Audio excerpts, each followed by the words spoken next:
ইন্তেকালে আজকে ইসলামী আন্দোলন বাংলাদেশের পক্ষ থেকে শোক প্রকাশ করার জন্য, সমবেদনা সহমর্মিতা প্রকাশের জন্য আজকে বিএনপির কার্যালয়ে এসে শোক বইয়ে স্বাক্ষর করেছেন ইসলামী আন্দোলন বাংলাদেশের মোহতারাম সিনিয়র নায়েবে আমির হযরত মাওলানা মুফতি সৈয়দ মোহাম্মদ ফয়জুল করিম শাইখে চরমনাই। আজকে তিনি এখানে এই মরহুমার রুহের মাগফিরাত কামনা করেছেন। আজকে এখানে আপনাদের সামনে দেশবাসীর উদ্দেশ্যে ওনার অভিব্যক্তি ব্যক্ত করবে। নাহমাদু সাল্লি আলা রাসূলিল কারীম।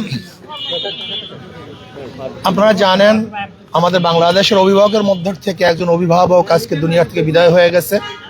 আমরা সবাই বলি ইন্না লিল্লাহি ওয়া ইন্না ইলাইহি রাজিউন। আমরা তার রুহের মাগফিরাত কামনা করছি। আল্লাহ পাক তাকে ক্ষমা করে দেন, আল্লাহ পাক তাকে জান্নাতের ব্যবস্থা করে দেন। এবং আমরা আজকে আল্লাহর কাছে এই দোয়া করব তার শূন্যস্থান যেন তার অধীনস্থ প্রতিনিধি যেন পূরণ করেন।